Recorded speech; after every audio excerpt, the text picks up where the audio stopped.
नमस्कार दोस्तों, आप सभी का हमारे यूट्यूब चैनल जेएसपी स्टोरीज में आपका हार्दिक स्वागत है। और आज हम कहानी सुनेंगे गुरुवार की व्रत कथा। प्राचीन काल की बात है, किसी राज्य में एक बड़ा प्रतापी और दानी राजा राज करता था। वह हर गुरुवार को व्रत रखकर दीन दुखियों की मदद करके पुण्य प्राप्त करता था। परंतु यह बात उसकी रानी को अच्छी नहीं लगती थी। वह न तो व्रत करती थी और न ही दान पुण्य में विश्वास रखती थी। इतना ही नहीं, वे राजा को भी ऐसा करने से मना करती थी। एक समय की बात है, राजा शिकार खेलने के लिए वन गए। घर पर रानी और दासी थी। उसी समय गुरु बृहस्पति देव साधु का रूप धारण कर राजा के दरवाजे पर भिक्षा मांगने आए। साधु ने जब रानी से भिक्षा मांगी तो वे कहने लगी, हे साधु महाराज, मैं इस दान और पुण्य से तंग आ गई हूँ। आप कोई ऐसा उपाय बताइए जिससे कि सारा धन नष्ट हो जाए और मैं आराम से रह सकूं। इतना सुनकर बृहस्पति देव ने कहा, हे देवी, तुम बड़ी विचित्र हो। संतान और धन से कोई दुखी होता है? अगर अधिक धन है तो इसे शुभ कार्यों में लगाओ, कुंवारी कन्याओं का विवाह कराओ, विद्यालयों और बाग बगीचों का निर्माण कराओ, जिससे तुम्हारे दोनों लोग सुधरे। परंतु साधु की इन बातों से रानी को खुशी नहीं हुई। उसने कहा कि मुझे ऐसे धन की आवश्यकता नहीं है जिसे मैं दान दूं और जिसे संभालने में मेरा सारा समय नष्ट हो जाए। तब साधु ने कहा, अगर तुम्हारी ऐसी इच्छा है तो मैं जैसा तुम्हें बताता हूँ तुम वैसा ही करना। गुरुवार के दिन तुम गोबर से घर लीपना, अपने बालों को पीली मिट्टी से धोना, राजा से हजामत बनाने को कहना, भोजन में मांस मदिरा का प्रयोग करना, कपड़े धोबी को यहाँ धुलने देना। इस प्रकार 7 बृहस्पतिवार करने से तुम्हारा समस्त धन नष्ट हो जाएगा। इतना कहकर साधु के रूप में बृहस्पति देव अंतर्ध्यान हो गए। साधु के अनुसार कई बातों को पूरा करते हुए रानी को केवल 3 बृहस्पतिवार हुए कि उसके समस्त धन संपत्ति नष्ट हो गई। भोजन के लिए राजा का परिवार तरसने लगा। तब एक दिन राजा ने रानी से बोला कि हे रानी, तुम यहीं रहो, मैं दूसरे देश को जाता हूँ, क्योंकि यहाँ पर सभी लोग मुझे जानते हैं, इसलिए मैं कोई छोटा कार्य नहीं कर सकता। ऐसा कहकर राजा दूसरे देश चला गया। वहाँ वह जंगल से लकड़ी काटकर लाता और शहर में बेचता था। इस तरह से वह अपना जीवन व्यतीत करने लगा। इधर राजा के परदेश जाते ही रानी और दासी दुखी रहने लगी। एक बार जब रानी और दासी को 7 दिन तक बिना भोजन के रहना पड़ा तो रानी ने अपनी दासी से कहा, हे दासी, पास ही के नगर में मेरी बहन रहती है, वह बड़ी धनवान है, तू उसके पास जा और कुछ ले आ ताकि थोड़ी बहुत गुजर बसर हो जाए। दासी रानी की बहन के पास गई। उस दिन गुरुवार था और रानी की बहन उस समय बृहस्पतिवार व्रत की कथा सुन रही थी।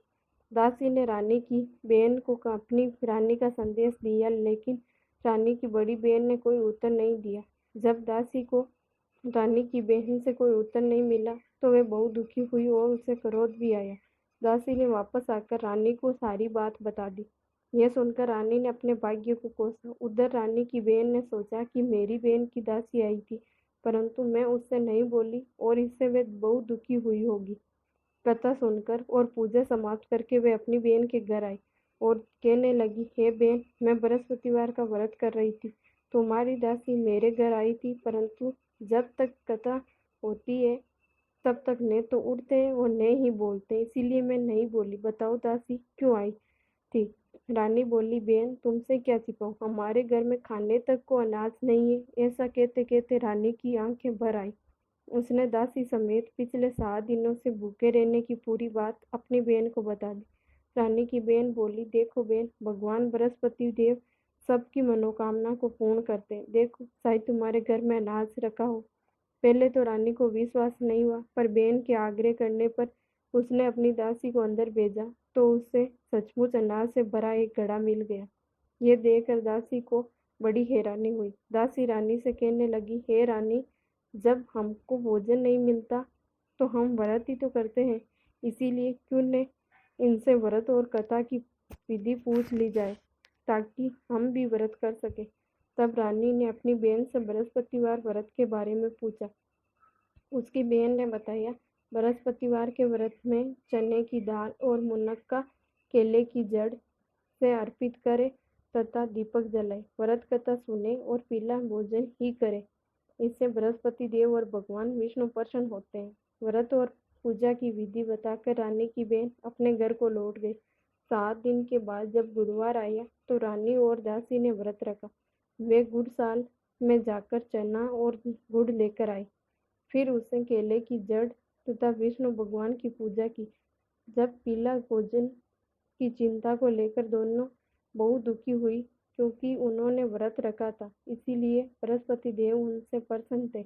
वे एक साधारण व्यक्ति का रूप धारण कर 2 थालों में पीला भोजन दासी को दे गए। भोजन पाकर दासी प्रसन्न हुई और फिर रानी के साथ मिलकर भोजन ग्रहण की।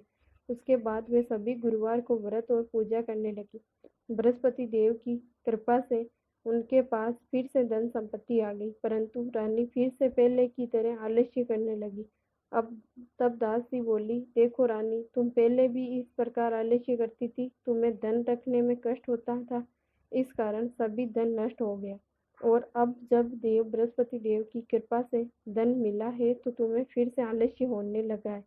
रानी को समझाते हुए दासी कहती है कि बड़ी मुसीबतों के बाद हमने ये धन पाया है, इसीलिए हमें दान पुण्य करना चाहिए, भूखों को भोजन कराना चाहिए और धन को शुभ कार्यों में खर्च करना चाहिए। इससे तुम्हारे कुल का यश बढ़ेगा, स्वर्ग की प्राप्ति होगी और पितृ प्रसन्न होंगे।